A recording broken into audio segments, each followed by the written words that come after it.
হে hello everyone, কেমন আছো সবাই? আশা করছি সবাই ভালো আছো, সুস্থ আছো। আমরা এই কন্ট্রোভার্সি ক্রিয়েটাররা কেউ কেউ আছে কাউকে অন্ধ সাপোর্ট করে, মানে তার যদি ভুল ভরে ভরে থাকে তার ভিডিওতে তবু সে তাকে সাপোর্ট করে। কিন্তু আমরা কিছু গুটিকতক আছি, অন্তত আমি তো আমার ক্ষেত্রে বলতেই পারি যে সাপোর্ট করি বলে এই নয় যে অন্ধ সাপোর্ট করব, ভুল দেখলেও বলবো না, এমনটা নয়। যদি ভুল দেখি অবশ্যই সেই ভুলটা বলবো, যাতে আমি যাকে সাপোর্ট করছি সে সেই ভুলটাকে সংশোধন করে নিতে পারে, তাই জন্য সাপোর্ট করি। আচ্ছা, সাপোর্ট করেছিলাম কোন বেসিসের উপর ভিত্তি করে? না, সাপোর্ট করেছিলাম যে একজন মেয়ে হিসেবে একজন মেয়ের পাশে দাঁড়িয়েছিলাম, এখনও হয়তো দাঁড়িয়েই আছি, ঠিক আছে। আচ্ছা, তার ভুল হয়েছে এবং তার ভুলটা আমরা সবাই মিলে বলেছি। সে যদি সেটা ঠিক করে নেয় তো ভালো, না হলে হয়তো ভবিষ্যতে তার পাশে কেউ কোনো সাপোর্টার থাকবে কিনা সেটা আমি বলতে পারবো না। কিন্তু কথা হচ্ছে যে অন্ধ সাপোর্ট আমরা করি না। আচ্ছা, তাকে সাপোর্ট করেছিলাম কোন বেসিসের ওপর? তাকে সাপোর্ট করেছিলাম এটার উপর যে একটা মেয়ে অত্যাচারিত হয়েছে, একটা মেয়ে স্বামীর ঘরে সেইভাবে সুখ পায়নি, বয়স কম বাচ্চা মেয়ে, যে বয়সটা আমরা পার করে এসেছি, এবং সেই বয়সে আমাদেরও একটা সময় এরকম উচ্চ আকাঙ্ক্ষা ছিল যে ঘুরবো ফিরবো আনন্দ করবো, এটা কিনবো ওটা খাবো, এই জিনিসগুলো আমাদের মধ্যেও ছিল। তো সেক্ষেত্রে দাঁড়িয়ে আমরা সেই ব্লগারকে সাপোর্ট করেছিলাম। কিন্তু এই যে ব্লগাররা, মানে ওরা কি মনে করে আমি বুঝে পাই না। অ্যাকচুয়ালি ব্লগাররা মনে করে কন্ট্রোভার্সি ক্রিয়েটারদের সামনে কন্টেন্ট ফেলে দিলেই ওরা এক হাত জিভ বার করে ভেউ ভেউ করতে করতে তাদের পেছন পেছন লেজ গুটিয়ে চলবে, কিন্তু অ্যাকচুয়ালি না। যারা অন্ধ তারাই চলে, যারা চোখ খুলে চলে তারা চলে না। তো এই ব্লগাররা যখন তাদের সুবিধা অনুযায়ী এই কন্ট্রোভার্সি ক্রিয়েটারদেরকে ডাকবে, ঠিক যখন তাদের স্বার্থ পুড়িয়ে যাবে, যখন তাদের স্বার্থে ঘা লাগবে, যখন মনে হবে যে কোনো কন্ট্রোভার্সি ক্রিয়েটার তাদেরকে কোনো উচিত কথা বলছে, যে তার ভুলটা তাকে ধরিয়ে দিচ্ছে, তখন সেই ব্লগার কি করবে? কন্ট্রোভার্সি ক্রিয়েটারের প্রতি তার একটা রাগ, তার একটা ঘৃণা সে প্রকাশ করবে। কেউ করবে ভিডিও থ্রু, কেউ করবে কমেন্টের থ্রু। তো সেরকমই একটা কমেন্ট নিয়ে খুব তোলপাড় হচ্ছে, এবং যারা এই ব্লগারে আই মিন এই মিনার ব্লগারে সরি কি বলছি মিনার একটা কমেন্টে খুব তোলপাড় হচ্ছে, এবং যারা মিনাকে নেগেটিভ কন্টেন্ট করে তারা খুব হাসছে সুতোপাকে নিয়ে, যে দেখ তোর মুখে লাথি মারলো। তো আমার মনে হয় মিনার এটা করা উচিত একদমই হয়নি। মিনাকে আমরা সাপোর্ট করেছি ডোমেস্টিক ভায়োলেন্স ওপর ভিত্তি করে, যে ওর ওপর একটা শারীরিক অত্যাচার হতো, এবং সেটার উপর ভিত্তি করে করেছি যে কোনো মেয়েকে এইভাবে অত্যাচার করাটা ঠিক না। ভুল যেটা ও করেছে সেই ভুলটাকে বসে ঘরে ঠিক করা যেত। আমরা বারংবার প্রত্যেকটা ক্রিয়েটার একটা কথাই বলা হয়েছে, কেউ পরকীয়াকে সাপোর্ট করে না। তা সত্ত্বেও আমাদের ওপর এই ট্যাগটা লাগিয়ে দেওয়া হয়েছে যে আমরা পরকীয়াকে সাপোর্ট করি, তাই পরকীয়াকে আমরা পরকীয়া করি, তাই আমরা পরকীয়াকে সাপোর্ট করছি। কিন্তু আমরা আর কত বলবো আমি জানি না, আমাদের বলতে বলতে গলা শুকিয়ে গেল।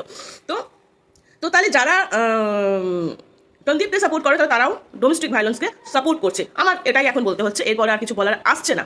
তো আমরা সেখান থেকে দাঁড়িয়ে আমরা মিনাকে সাপোর্ট করেছিলাম বা এখনো করি। কিন্তু কথা হচ্ছে কেন মিনা বললো যে আমার কোনো কন্ট্রোভার্সি ক্রিয়েটারদের সাথে কোনো যোগাযোগ নেই, কন্ট্রোভার্সি ক্রিয়েটাররা চ্যানেল গ্রোর স্বার্থে তারা তাদের মতো ভিডিও করছে। তাহলে তো আমি এটাও বলতে পারি যে তাহলে ব্লগাররাও যখন তাদের ভিউজ পড়ে যায় তখন এই কন্ট্রোভার্সি ক্রিয়েটারদের সাহায্য ছাড়া তারা ভিউজ তুলতে পারে না, কারণ তাদের ওই একঘেয়েমি ব্লগ কেউ দেখতে চায় না। আর তখনই ব্লগে কিছু টুইস্ট আনার জন্য তখন তারা কন্ট্রোভার্সি ক্রিয়েটারদের রীতিমতো পায়ে ধরার মতনই পা ধরে। কন্ট্রোভার্সি ক্রিয়েটাররা তো বসেই থাকে যে কোথাও কি কন্টেন্ট পেলাম সেই কন্টেন্ট নিয়ে ভিডিও করতে, একদমই সত্যি কথা। আর প্রত্যেকেই চ্যানেল গ্রো, ব্লগাররা কি চ্যানেল গ্রো করার জন্য কন্ট্রোভার্সি ক্রিয়েটারদের হাত ধরে না, পা ধরে না? ধরে।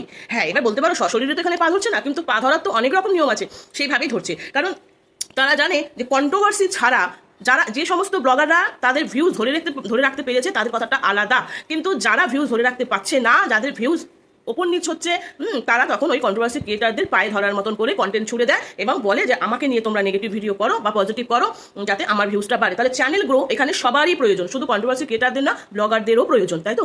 আচ্ছা, আমরা চোখে তুলসী পাতা দিয়ে তো ভিডিও দেখবো না। তাই আমার যদি মনে হয় যে একটা বাচ্চা, আমরা কেন এই মিনার সুতোপার উপর এত গাত্রদাহ হয়েছে, কারণ আমরা বলেছি যে বাচ্চাটার উপর অবহেলা হচ্ছে এবং মা আর বাবা দুজনে মিলে করছে। কারণ মা মায়ের জগৎ নিয়ে ব্যস্ত, বাবা বাবার জগৎ নিয়ে ব্যস্ত, মাঝখানে বাচ্চাটা পিসছে, যেটা আমরা মা হয়ে মেনে নিতে পারছি না। আমি বহু আগে একটা ভিডিওতে বলেছিলাম, বোধহয় কথাটা আমি প্রথম বলেছিলাম, যে যদি মিনা চাইতো যে আমি আমার বাচ্চার সঙ্গে দেখা করব, যতই সন্দীপ আমাকে আইনি পথে বেঁধে দিক, কোনো মাকে কোনো আইনি বাঁধতে পারে না তার সন্তানের সঙ্গে দেখা করার জন্য। কিন্তু মিনা যদি চাইতো যে আমি আমার বাচ্চাকে দেখবো, তাহলে মিনা কিন্তু আইনের সাহায্য নিয়েই করতো। আইনের সাহায্য ছাড়া আমি মিনাকে কিন্তু যেতে বলিনি। আমি বলেছিলাম ওর যদি মন চাইতো যে আমার সন্তানটাকে আমার দেখতে হবে, তাহলে ও অনায়াসে সেই পথ বার করে আইনের সাহায্য নিয়ে, আইনের কাছ থেকে পারমিশন নিয়ে ও অনায়াসে ওই বাড়িতে ঢুকতে পারতো, ওকে কেউ বাধাই দিতে পারতো না, কারণ সন্তানটি ওদের দুজনের, কারোর একার নয়। কিন্তু আমি যেহেতু ছোট ক্রিয়েটার, তো তাই হয়তো আমার কথাটা অতটা গুরুত্ব পাইনি।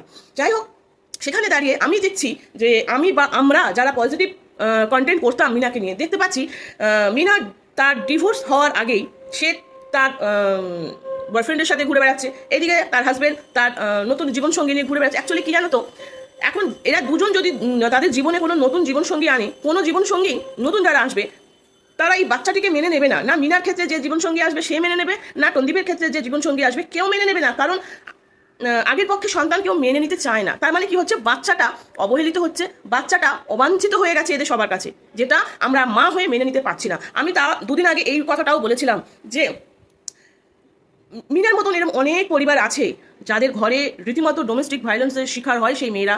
শুধু ডোমেস্টিক ভায়োলেন্স না, তাদের মান সম্মান অনেক রকম অত্যাচারের শিকার হয় অনেক মেয়ে, কিন্তু তারা মুখ বুজে সহ্য করে থাকে তাদের সন্তানের জন্য, যে চলো যাই হোক আমার জীবনটা তো যা হওয়ার হয়ে গেছে, আমি আমার সন্তানের জীবনটা নষ্ট করতে দেবো না। তো মিনা যদি চাইতো সেই মুহূর্তে সেই সন্তানটিকে নিয়ে বেরিয়ে যেতে পারতো, কিংবা মিনা যদি চাইতো সেই সন্তানের সঙ্গে দেখা করতে পারতো, কিন্তু এটা হচ্ছে না।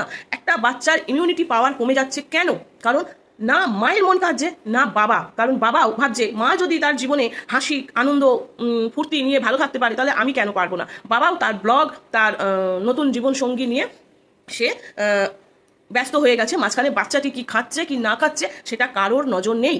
তো সেই ক্ষেত্রে দাঁড়িয়ে আমরা গুটিগত কিছু পজিটিভ কন্টেন্ট ক্রিয়েটার যারা বলেছিলাম যে মিনার এই কিছু বিহেভিয়ার আমাদের একদমই পছন্দ হচ্ছে না, শুধু আমরা ক্রিয়েটাররা বলিনি, ওর অনেক পজিটিভ ভিউয়ার্স আছে যারা ওকে রীতিমতো কমেন্ট করে যাচ্ছে যে তোমার এই বিহেভিয়ার আমাদের ভালো লাগছে না। অ্যাটলিস্ট বাচ্চাটার ক্ষেত্রে দেখো, আমি বারংবার একটা কথা বলি যে হাজব্যান্ড ওয়াইফের মিল নাই হতে পারে, বনিবনা নাই হতে পারে, সেটা সম্পূর্ণ আলাদা ইস্যু।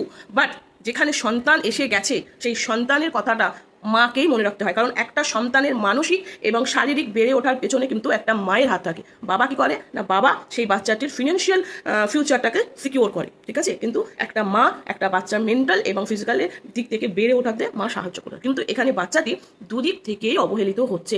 মা তার জীবন বাঁচাবার জন্য বেরিয়ে গেছে, ঠিক আছে, চলো বেরিয়ে গেছে, ভালো কথা, বেরিয়ে গেছে, সে বেরিয়ে যেতেই পারে, তার হাজব্যান্ডের সাথে তার ভালো লাগছে না, বেরিয়ে যেতেই পারে, কিন্তু বাচ্চাটার কথা তার তো একবার ভাবা উচিত। কারণ আমরা সেই মিনার যে ব্লগ দেখি সেই ব্লগে কিন্তু আমরা এতটুকু বাচ্চার কিছু দেখি না। এবং মিনা যখন আমরা এটা নিয়ে ভিডিও করেছিলাম যে তুই বাচ্চা সম্পর্কে কোনো কথা কেন বলিস না, তখন মিনা একজন কন্ট্রোভার্সি ক্রিয়েটারের কমেন্ট বক্সে গিয়ে কমেন্ট করেছিল যে তাকে লিগালি পথে তাকে বেঁধে দেওয়া হয়েছে, তাই বাচ্চাকে নিয়ে সে কোনো কথা বলতে পারবে না। তখনও আমি মনে করলাম যে চলো হ্যাঁ এটাও হতে পারে, চলো টন্দীপ তাকে আইনি পথে এমন বাধা বেঁধেছে সে বাচ্চাকে নিয়ে কিছু বলতে পারছে না। কিন্তু খারাপ লাগছে একটা জায়গায় যখন দেখতে পাচ্ছি টন্দীপের ব্লগে যে বাচ্চাটি অসুস্থ, বাচ্চাটি দাঁড়াতে পারছে না, বাচ্চাটির ইমিউনিটি পাওয়ার কমে গেছে, বাচ্চাটি খেতে পাচ্ছে না। মিনা যে ব্লগ দেখছে না তা তো নয়, মিনা তো টন্দীপের ব্লগ দেখছে, হ্যাঁ, কিন্তু তা সত্ত্বেও একজন মা কি করে ড্যাং ড্যাং করে সেজে গুজে সে তার বিয়ে বাড়ি ঘুরতে পারে, সে এটা খেতে পারে ওটা খেতে পারে, এতটুকু কি তার মন কাঁদে না? আমরা এই জায়গাটায় কিছু কথা বলেছিলাম যেটা আমাদের মিনা সুন্দরীর ভালো লাগেনি। সুতোপার কথা তার গায়ে মানে চাবুকের মতন কাজ করেছে, তাই তার সাথে একটু মনোমালিন্য হওয়াতে সে সেই কমিউনিটি দেওয়াতে সে মিনা তো একটা কমিউনিটি দিয়েছিল এবং সেই কমেন্ট বক্সে একজন ভিউয়ার কমেন্ট করাতে ওইখানে মিনা এই কমেন্টটা করেছিল যে সে কোনো কন্ট্রোভার্সি ক্রিয়েটারের সঙ্গে তার যোগাযোগ নেই এবং সে সবাই চ্যানেল গ্রো করতে আসে। এই কথাটা মিনা সুতোপাকে বললো। কেন বললো? কারণ ওই যে সুতোপার কথা না চাবুকের মতো লাগে, যার গায়ের চামড়া মোটা তার লাগবে না, আর যার গায়ের চামড়া পাতলা তার গায়ে সপাটে গিয়ে সুতোপার কথার আঘাতটা গিয়ে লাগবে।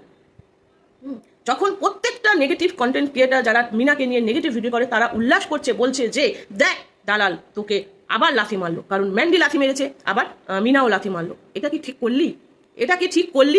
মিনা বা টিনা, আমরা যাই বলি, আমি টিনাই বলছি, তুই কি এটা ঠিক করলি? তোকে তো আমরা একটা ছোট্ট মেয়ে বলে এবং তুই একদিক থেকে অত্যাচারিত হয়েছিস বলে তোকে আমরা সাপোর্ট করেছিলাম। কে এখানে চ্যানেল গ্রো করার জন্য আসে না? ইউটিউব মানেই তো চ্যানেল গ্রো করার।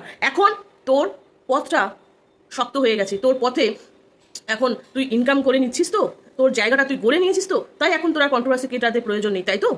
কিন্তু যখন তোর এই ইনকামের জায়গাটা শক্ত হয়নি তখন তোর কন্ট্রোভার্সি ক্রিয়েটারের প্রয়োজন হয়েছিল, সুতোপার প্রয়োজন হয়েছিল। তুই বেছে বেছে, তোকে তো অনেকেই পজিটিভ কন্টেন্ট করেছে, কিন্তু তোর বেছে বেছে কয়েকজনকে তুই কমিউনিটি দিয়েছিস এবং তুই বেছে বেছে তাদের ভিডিওতে গিয়ে কমেন্ট করেছিস। সে যাই কর, তাতে কিছু কথা, তাতে কিছু নয়, কিন্তু কথা হচ্ছে এই যে তুই বলছিস চ্যানেল গ্রো, তো চ্যানেল গ্রো কি তোদের দরকার পড়ে না?